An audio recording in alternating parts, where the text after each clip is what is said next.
Miss Cleo was able to actually rise to fame in America as a tarot card reading television psychic.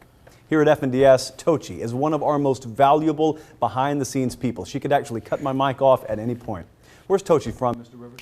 She's from beautiful Nigeria. She is, and sometimes when the mood is loose, I try out my Nigerian accent on her. Now, she claims it's not close. She claims I sound more Jamaican, a little something like this.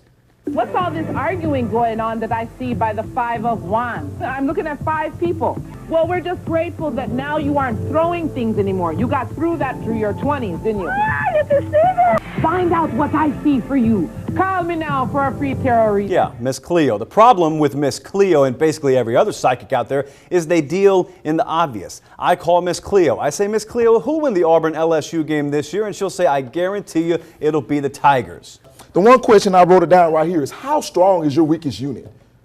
And it's been the weakest unit for Georgia. So what they can't allow their special teams to do is bring them down to a level of the talent of their competition. Because if they do that, now those top 5 recruiting classes they're bringing in, there's no longer depth. They say that Mike DeBoer has been much more focused on the ground game than his predecessor ever had been. And as a result, they see a different kind of mentality starting to take shape there. Let me compare Tennessee's offensive line to Ohio State's of last year. We know how Ohio State started off the year, and everybody talks about Virginia Tech, but you don't talk about why. Their offensive line was young and they were injured, and they had to get healthy and get better. So if Tennessee fits that mold, I already think they're contending for an SEC East title.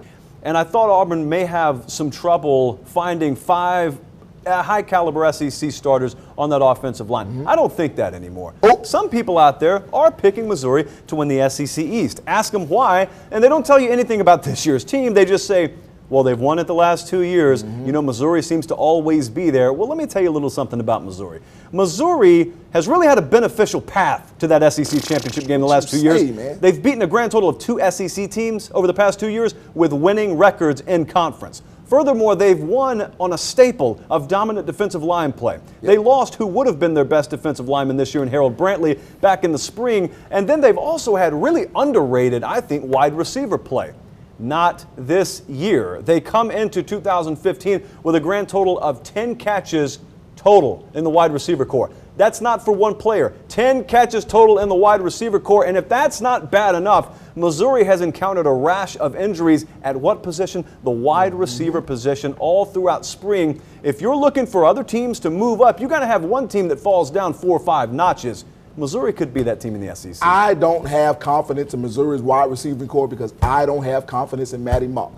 J.C. Shurburtt. J.C., you are about as close to South Carolina as anyone I know. So we've been talking about this the past 2 nights. I just need you to shoot straight with me here.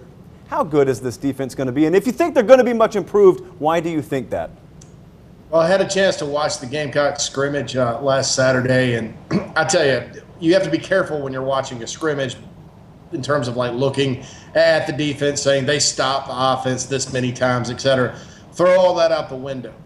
The reason I think they're going to be highly improved this year is because the players on the defensive line, quite frankly, look in better shape. They were all out of shape, sort of fat during the spring. They've put in the work. The newcomers like Dante Sawyer and Ulrich Jones add a lot to the defensive front. And South Carolina had pretty good depth at linebacker to begin with. Fill in this blank for me. The best offensive team in the SEC in 2015 will be who?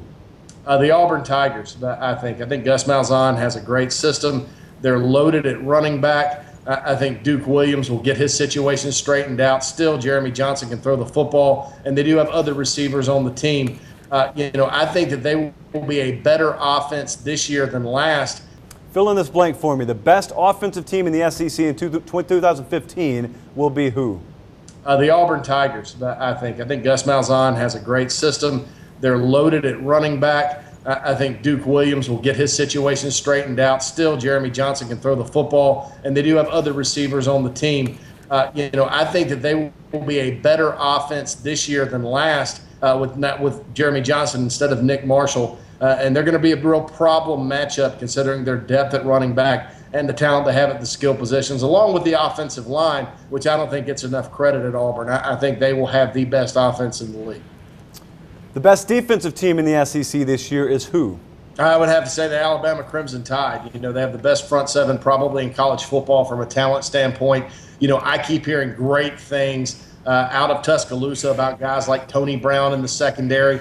Micah Fitzpatrick, the young freshman, has impressed. Eddie Jackson's move to safety, to me, is a big key for the Tide, too. I think that's his more natural position. I felt that way about him out of high school.